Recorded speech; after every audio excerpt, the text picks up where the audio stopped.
Happy Sunday morning, folks. So, we've seen a lot of questions online about guys getting started in waterfowl and what to do and where to go, and the answer online is always scout, scout, scout, scout. And so what we're going to cover today is, what does that mean? What are you looking for?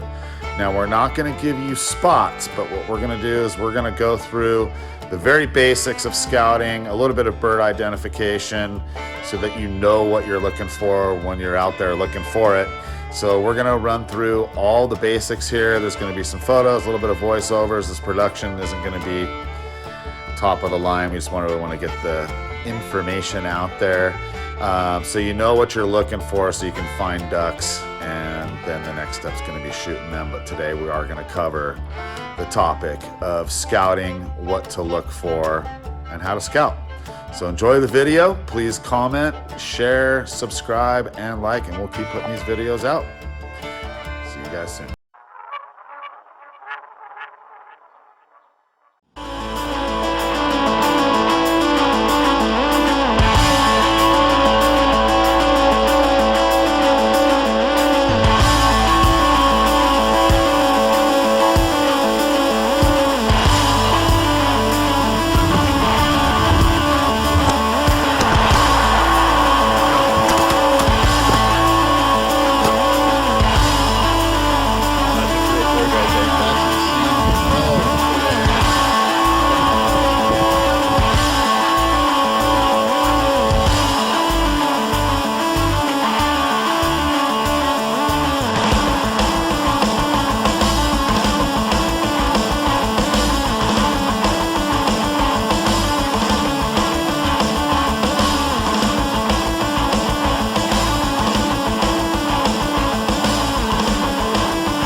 So we're going to get this started. So we typically start scouting as early as the middle of August, and you're definitely going to have to be putting in the hours to scout, because it just takes so much work to find these ducks, especially here in Arizona.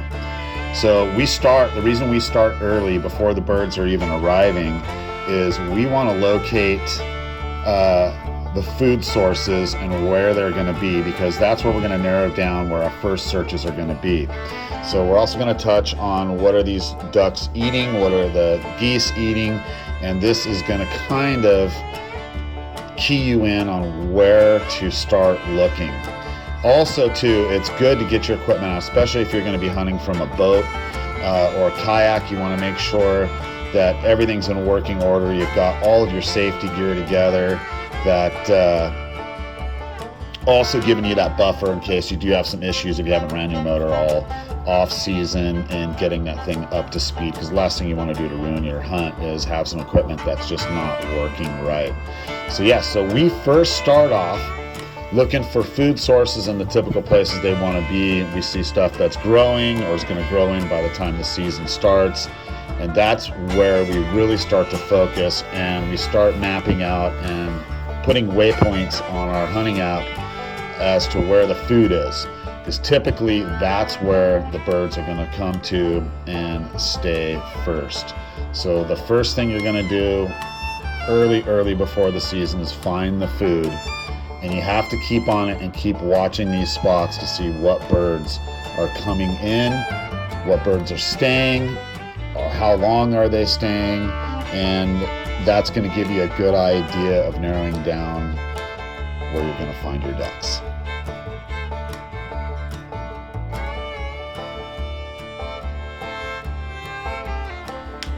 Okay, one app that you're definitely going to want to get before you even start to scout is the OnX Maps. This is going to let you know what's private property, where you can hunt, where you can't, what government agency has jurisdiction, who owns the properties, but most importantly, you can add waypoints to spots that you found that look promising, and keep notes and photos. And also you can keep records of your hunts so you know what the conditions are, and going back and looking in your history, so when you see those same conditions you have an idea of where to go look. So the most important thing that you're going to need to find if you're just getting into duck hunting and scouting is water and food. And if you can find those two things together, you're most likely going to find ducks, or ducks are going to come there sooner or later. So in this slide, you can see what a typical setup is in a marsh, where you'll have your reeds, your cattails, your tall grass on the edges. You're going to have your chara, which is the bottom, kind of more that flat grass. You're going to have floating weeds, submerged weeds, and algae. We'll get into what the different weeds are and what you're looking at, but for the most part, this is where you're going to find puddle ducks.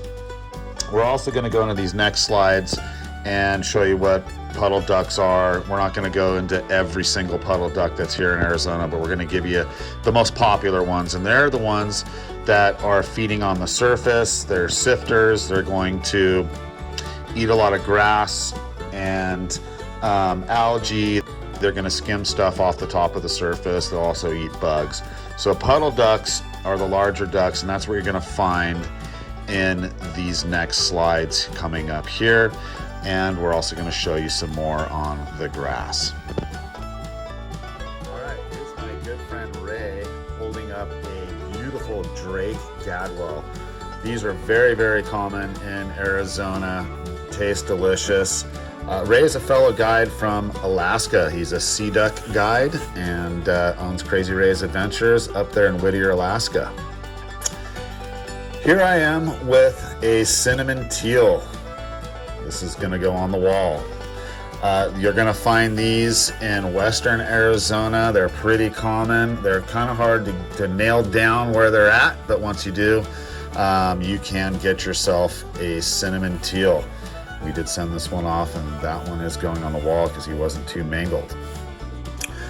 The other most popular duck in Arizona, the mallard. You've probably seen these at parks. They got that iridescent green head, unmistakable with the yellow bill and the orange feet. But you're going to find these just about anywhere there's water. So again, this mallard is also a puddle duck.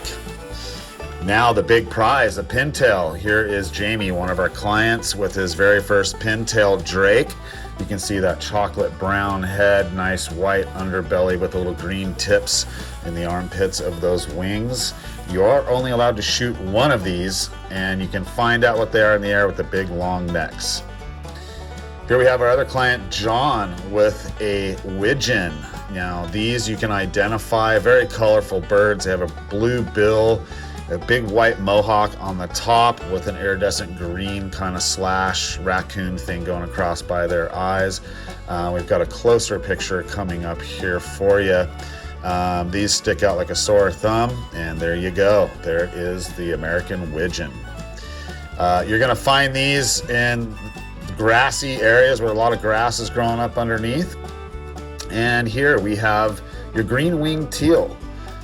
These birds are fast, and if you can shoot these guys in the beginning of your duck hunting career, good on you. These are fast and these are challenging to get, but they are very, very tasty birds. Very beautiful birds. They have that kind of rust head with a green iridescent kind of raccoon deal going across the cape there. Very good birds. Now here is the blue-winged teal. You can tell the difference. The blue-winged teal have that white mark going in front of their eyes and between the bills there. They're often mistaken as green wings, unless you look at the head there, and it's quite obvious that that white slash there makes it a blue wing. Here's Elijah with a couple green winged teals from last year. And you're going to find then, as you can see how grassy that is behind Elijah there. Lots of food. There's millweed in there, and also wild celery. So moving on, your first grass that you're going to want to find and look for, which is duck's favorite food where I find the most birds on, is milfoil. Now, of course, these are puddle ducks, which we just showed you. We didn't show you all the puddle ducks. We did show you the most popular ones in Arizona.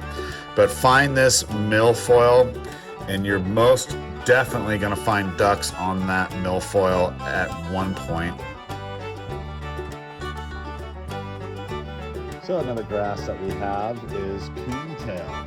This is another plentiful grass that you're going to find here in a lot of backwaters and marshes throughout the state of Arizona. Even in the higher elevations, you're going to find this coontail. Ducks just love it. Next up, we have widgeon grass. And yes, we do have a lot of this in Arizona. You're going to find this on riverbanks. You're also going to, in back eddies, marshes, and up against reeds. And this is mainly submerged. You will find it matted on the top sometimes. Great food. Now to diver ducks.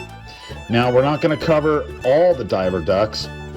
This is a ringneck that Ray shot on the same trip.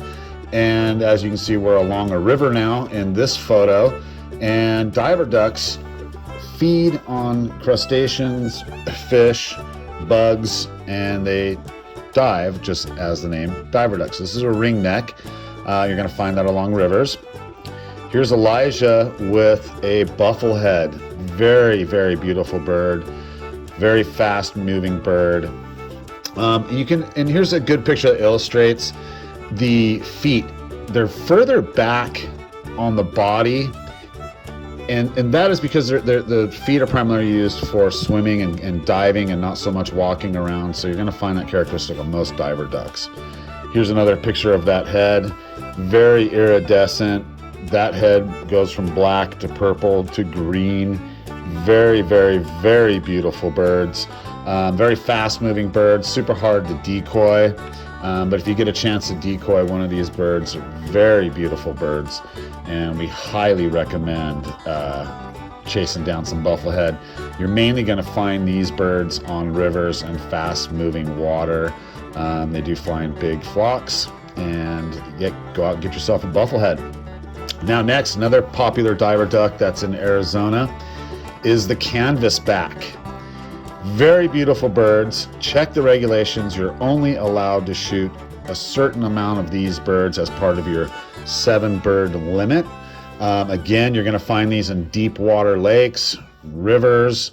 They like to sit in the current. So if you can find a slow moving river with some current in it and some deep water with fish, you're probably going to find the canvasback. Do not mistake that for the redhead. Here's a redhead. You can tell the difference by more of the gray body and the blue bill, and that more of that yellow eye. Now, check the regulations to see how many redheads you can shoot, because there's also a limit on the redheads. You don't want to mistake the canvasback for the redhead. So make sure to check your regulations on how many of these you can shoot. And again, you're probably going to find these redheads the same place that you're going to find the canvasback.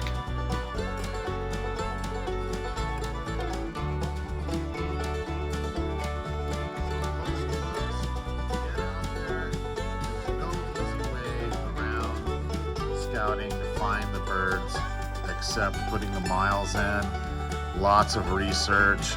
Lots of walking around, lots of driving around, lots of sitting and looking at the sky. You really have to put the work in. There is no easy secret or easy recipe to the quick fix on shooting waterfowl. Again, I just want to stress that the most important thing is to have fun. It's part of the fun is the scouting, is figuring out what the birds are doing. And again, this is just the basics. We didn't cover all the puddle ducks that are here in Arizona, or all the diver ducks, or all the vegetation, or all the different ways to scout. The goal with this video was to just give you kind of an overview on where to get started and what to look for, even if you're new to Arizona. I also believe that a lot of this information will be good in other states as well. This is just, it really is just the fundamental and basics. And are you going to find birds in different areas? Of course. Are there jump shooting options? Of course. This is just the basic way with the 2 ingredients that are most important for getting a duck, which is water and food. So you pick the right sport to see the whole state of Arizona. There's lots of opportunities for shooting waterfowl in Arizona. So just, again, get out there, do the hard work, make new friends, enjoy the sport, promote the sport of waterfowl hunting, and have a great hunt.